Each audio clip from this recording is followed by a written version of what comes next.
As many of you likely know, I'm doing a weekly webinar series on the esoteric and therapeutic secrets of the Nakshatras. In short, how Nakshatras determine how we will grow specific factors that are placed in them, and how we can understand that specific path and apply it to our own individual horoscopes or the horoscopes of our clients in order to help them to evolve the specific factors that are placed in them. Now, this is a course that's just going to touch on the esoteric and therapeutic concepts behind the Nakshatras. It's not going to touch on interpretation techniques. Those things are included on another course which was recently completed, and I should soon have uploaded as a video course. But if you're interested in learning the specific message that Nakshatras have, dependent upon the Nakshatra, for you as an individual or for someone else's chart that you might be interpreting, you can register for that specific course, either to take it on a class-by-class basis or in full or by semester, at the link above. So I hope you enjoy this video. Thank you. Nakshatras are the element in astrology that's responsible for the line along which we will grow a specific factor that's placed in the nakshatra, or more simply put, the manner in which we will grow a specific factor that's placed in the nakshatra. As many of you likely know, nakshatras are considered the wives of the moon. That's because the moon itself relates to growth.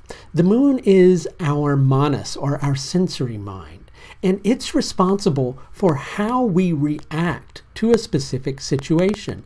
Our reactions to anything in our life are based upon how we're sensing that thing or how we're perceiving that thing. So as the nakshatras are the wives of the moon and the moon itself is connected to growth, it only makes perfect sense to understand that the nakshatras are equally about growing whatever is placed in them.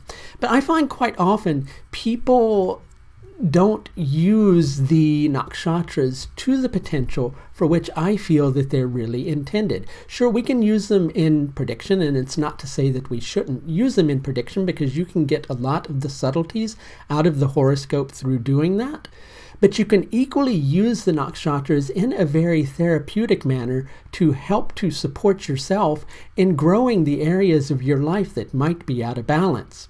So I thought I would come on tonight and talk about two different horoscopes that have the same nakshatra placement for their Ketu and Rahu. And a lot of people like to generalize nakshatras and like to go, okay, well, if a planet is in this nakshatra, that planet's going to behave this way. And with nakshatras, it doesn't always work that way. It does to a certain extent, but you can have many different facets of that nakshatra come out. And those facets of the nakshatra can come out in a more difficult polarity or in a positive polarity.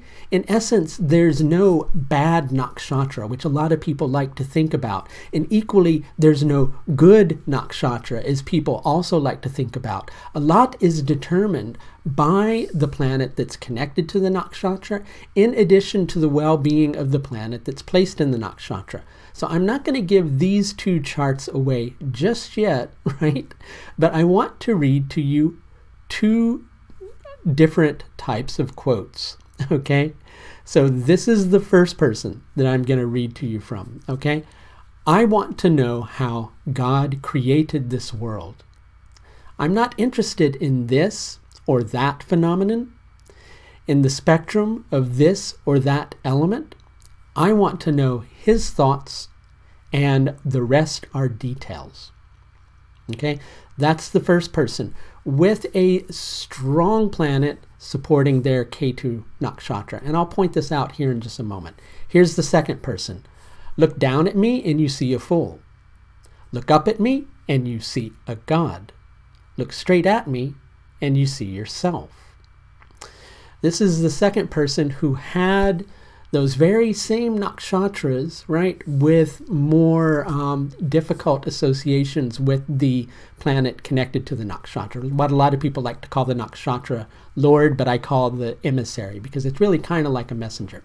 But something, we'll talk about that in another video. Okay, let's read another quote from the first person with the strong nakshatra emissary placement.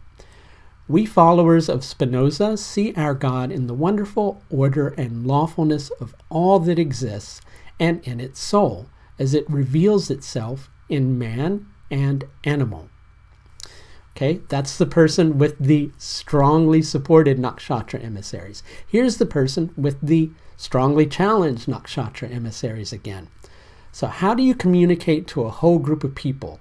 You take up and take the worst fear symbol and say, there, now I've got your fear, now I've got your fear. And your fear is your power, and your power is your control. I'm your king of this whole planet. I'm going to rule this whole world. So two very different approaches to existence from two very somewhat similar charts. So as we're going to see here in a minute, we have two very similar charts and two people who perhaps on a certain level, in the sense that they both had Ketu and Ashlesha and Rahu and Sravana Nakshatra, right? Two people who had minute similarities, but they evolved along contrastingly very different paths. Okay, so some things that I want to cover over the duration of this explanation are the lessons connected to Ashlesha Nakshatra, in addition to the lessons that are connected to Sravana Nakshatra. I also want to kind of dispel the myth that a nakshatra is always going to make a person do something bad or do something good. Right? And the reason I say that is there are some people who hold the philosophy that certain nakshatras are bad. Well, there's not really a bad nakshatra. It's how you evolve the energy that that nakshatra is asking you to evolve. And there are no nakshatras that are necessarily good. It's all what you do with the particular energy of that nakshatra. So you can take an energy that is potentially challenging, as some nakshatras do tend to represent a certain level of challenge. But even those nakshatras that are sometimes denoted as good generally represent a certain level of challenge as well.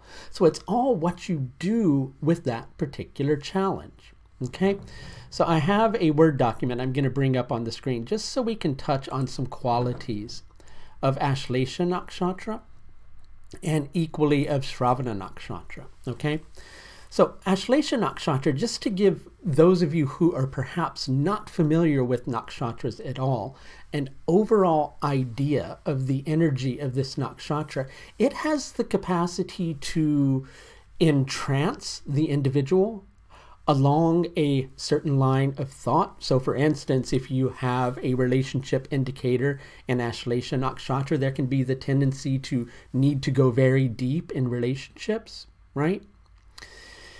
One of the key lessons with this particular nakshatra, if I had to summarize it, is the concept that that which fascinates you, that which hypnotizes you, can be either helpful or it can be poisonous.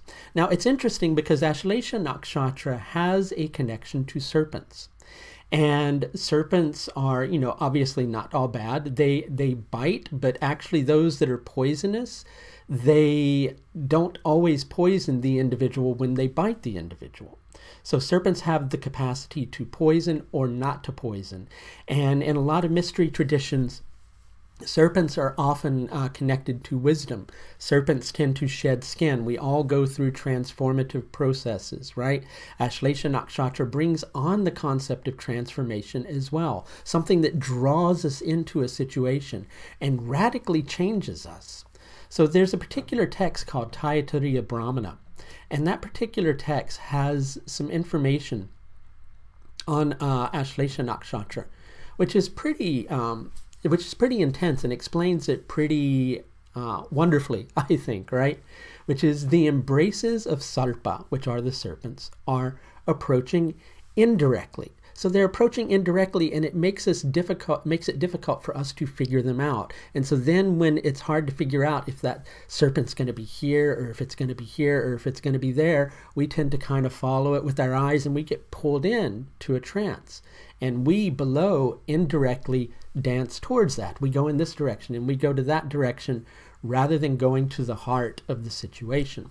It's also a tikshna, which means sharp, daruna, hard or harsh nakshatra. So the experiences that it brings on tend to be very sharp. They tend to provide clarity in a no-holds-barred manner that can seem very hard and harsh. People who have their moon in Ashlesha Nakshatra are noted for being somewhat sharp-tongued and equally somewhat harsh in their speech, but it doesn't mean that that's something that's going to happen with every single individual. It's all what you do with that particular nakshatra and what's placed in it. It's equally a Jiva Nakshatra. Let's talk a little bit about Jiva Nakshatras, okay? Jiva Nakshatras relate to the animal kingdom. And in the animal kingdom, it's either lead or follow, right? Dominate or submit. So the lesson with Jiva Nakshatras is knowing when to lead, when to assert oneself, and when to be a little more, passive or even submissive and let somebody else lead, right? There's always a desire with whatever is placed in Ashlesha Nakshatra to want to change things. And that change is going to want to take place in a very radical manner, which is brought on by the Rakshasa indication of this particular nakshatra. It also has cat as the animal that's associated with it, and cats can be very finicky. So the person gets drawn in, they get very finicky, they start looking for perfection in something. They want to go to the heart of the situation. Okay, so let's take a look at these two individuals and see how they use this particular energy. We already had some quotes at the beginning of the video. I may touch on an additional quote here or there in order to kind of clarify it in the situation. Okay, so before we go into that, and this is not something that's covered on my new course. It's not covered how to judge whether the person's going to act in a positive polarity by nature in association with the particular planet, or in a more challenging manner by nature in accordance with the particular planet that's in a nakshatra. I will likely do that on a follow-up course. With this particular course I'm doing, I'm simply touching on the esoteric and therapeutic secrets of the nakshatras. In other words, what they're trying to teach the individual, how they make the planets grow, how they cause the individual to act. Because I think I mentioned it earlier in this video, nakshatras are all about how we grow specific things, right? So in this particular instance, it's how we grow Ketu. Ketu, as many people are aware, relates to the tendencies that perhaps we bring in from previous lifetimes, but it's also very deeply connected to our approach to life.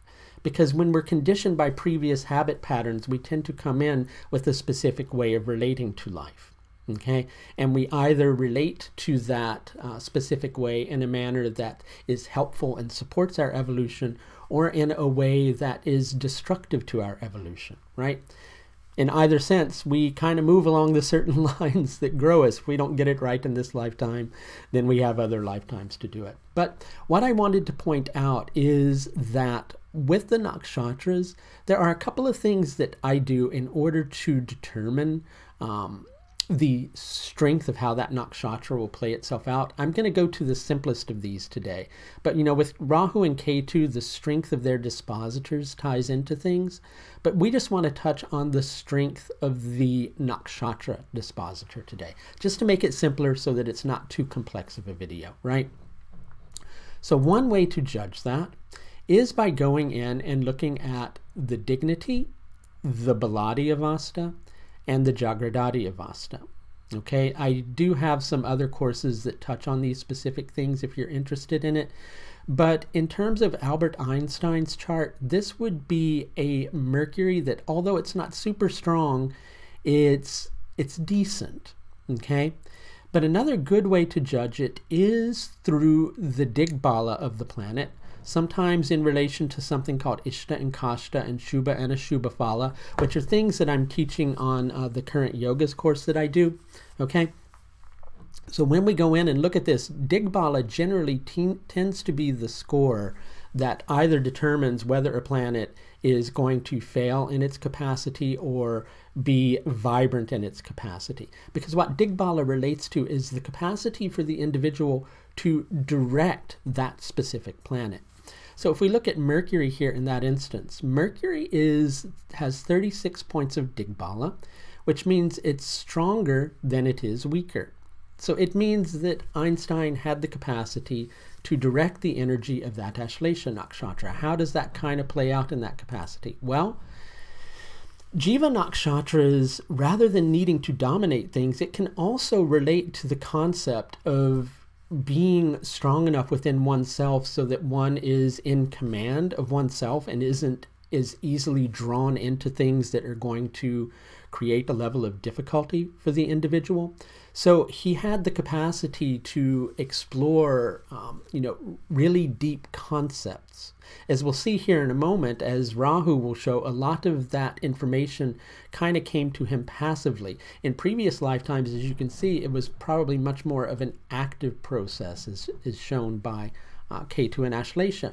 But it seems that he learned the lesson of that nakshatra particularly well. Right? He was able to stay in control of himself as an individual, as we saw. Some of the quotes that we spoke about at the beginning of this video, they kind of illustrate that particular concept. Here's another quote that we're going to share by him, which is, "It's no accident that capitalism has brought with it progress, not merely in production, but also in knowledge. Egoism and competition are, alas, stronger forces than public spirit and sense of duty." Okay, it's mainly this part right here. Let's cut this out here. Okay, and let's just focus on this. Egoism and competition are, alas, stronger forces than public spirit and sense of duty. That's a very Jiva Nakshatra oriented thing. So he had explored himself and understood that public spirit and a sense of duty are good things, but it's equally the fact that egoism and competition are generally stronger in the human spirit than our public spirit in a sense of duty. Another very Jiva Nakshatra statement is, "Manager solves problems, leader prevents them." Okay, so he knew when to kind of step in, when to rise to the occasion, and not let his thought processes control him, draw him in. He was able to kind of stay centered and allow things to come to him, as you'll see through the development of Sravana Nakshatra, right? Let's touch on that next. Okay. Now, the sutra for Sravana Nakshatra is very confusing, and you really have to kind of think about it a little bit. Which the cripples of Vishnu, cripple meaning, for those who aren't familiar, meaning not able to do something or somewhat being hindered in the process. So, but this is a translation that is a direct translation of the words from Sanskrit. The word being shrona, right? So something being hindered on a certain level. The hindrance of Vishnu. Well, Vishnu is not hindered. Vishnu permeates all things, right? The hindrance of Vishnu are inquiring ideas from above, right? So what they mean is we, as individuals, are hindered by the pureness of the universe, because the moment that we see something that we can't explain or understand, we begin to have tons and tons and tons of ideas that arise in association with that. And then we get information that says, go this way, and we get information that says, go that way. And it becomes confusing as to which direction we should go. So when we're presented with too many options or too many possibilities, which in his work, Einstein was, I'm certain, produced with many different options of how things could be that ultimately confused him. When we are confronted with that, we're meant to cut through to the essence. right? And see how all these different things, which are seemingly different, are similar on a certain level, because that's the nature of Vishnu, who is the associated deity with this nakshatra. Now, this nakshatra is also chara and chala, so it's moving, it's unsteady, and that's what creates the confusion, right? Okay, so Einstein was trying to understand the nature of the universe, which is in itself moving and unsteady from our particular perspective and hard to pin down. Okay, he wanted to do this in a manner that would offer support to humanity. That's the positive association of a dhatu, or mineral nakshatra.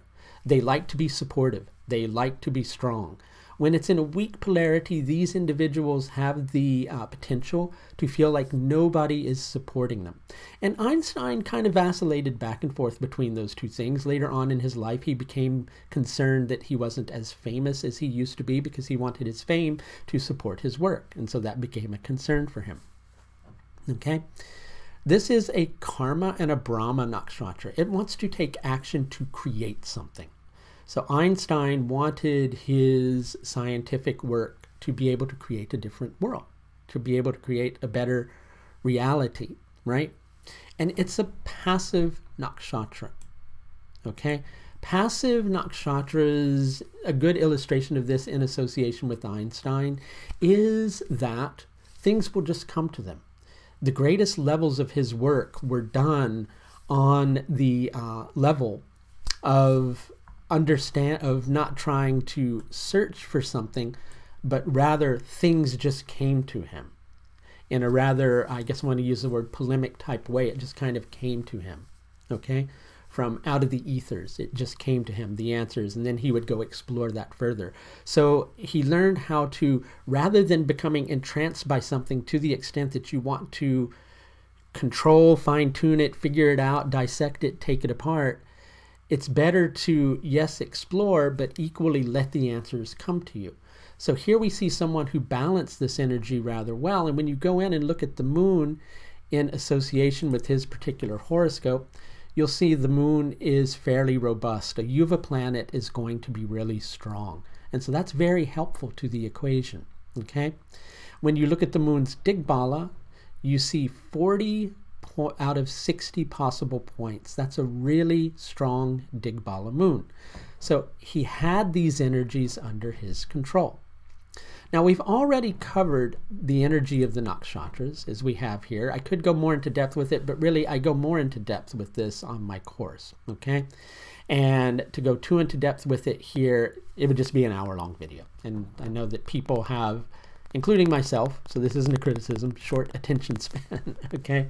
So, and you know, keeping it simple, let's just keep it simple. Let's go in and look at Manson's chart. So here we have these very similar lessons, but interestingly enough, Manson's perspective on life was that at one point he had mentioned to his followers that he wanted to start a race war, so that there would be a conflict amongst humanity, and in the heart of that race war he was going to arise out of the desert and lead and rule humanity. So here you have the concept of wanting to dominate, right? Just a natural tendency to do that. So let's see. So his lesson of needing to learn how to not let something pull you in to the extent that it becomes destructive to you was not well learned. As a matter of fact, he became hypnotized by the serpent, and you can see how the serpent likely bit him on a certain level, okay? So the things that he became entranced by, or the things that he became somewhat caught up in, he was not able to be in control of it, right? And he became much more unorthodox in his approach. And there was a certain level of him that wanted to purify humanity, and that's a more negative manifestation of the cat aspect of this nakshatra, finicky to the extent of going, we can't deal with this type of person or that type of person. We have to do away with all that, okay? So let's see the things that created that in his chart, which when you look at it, you'll see Mercury, even though it's, you know, in a friend sign, it's Swapna, it's dead. So it's a planet that is not as robust as it could be. And when you go and you look at the Digbala, that really tells the story of this planet. Because when you go over here and do that, you'll see out of 60, his Mercury has 0.3 of Digbala. Okay, that's because Mercury's in the 7th house. Mercury and Jupiter get weak Digbala in the 7th house. And so he wasn't able to direct the energy of Ashlesha Nakshatra in a manner that would have allowed him to grow the energy of that particular nakshatra along a more productive line. Instead, it kind of pulled him in, and it sucked him in and caused the actions in his life that eventually manifested. And I could go further into depth into all those things, but that's a point for another completely different case study. Okay, so let's see. I think I had a quote here by him to a further one. We're going to save that for Sravana Nakshatra. Okay.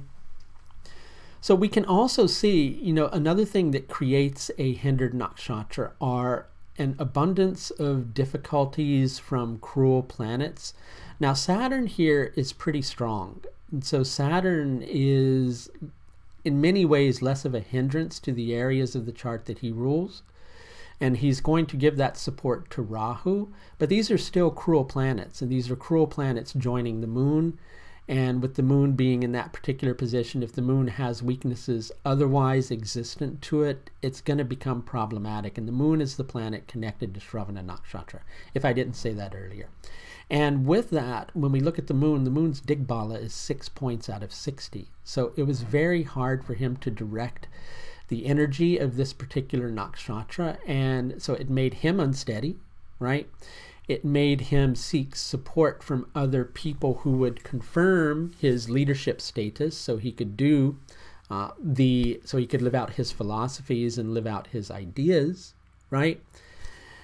And so he tended to let his senses gain control of him. And it's interesting because quite often these last indications here, like the place, also play into it, which is the battlefield. So everything became a battlefield for him. He wanted to create a battle, right? He saw all these different potentials that were being shown to him. As a matter of fact, one of the things about Manson was thinking that the Beatles songs were speaking to him.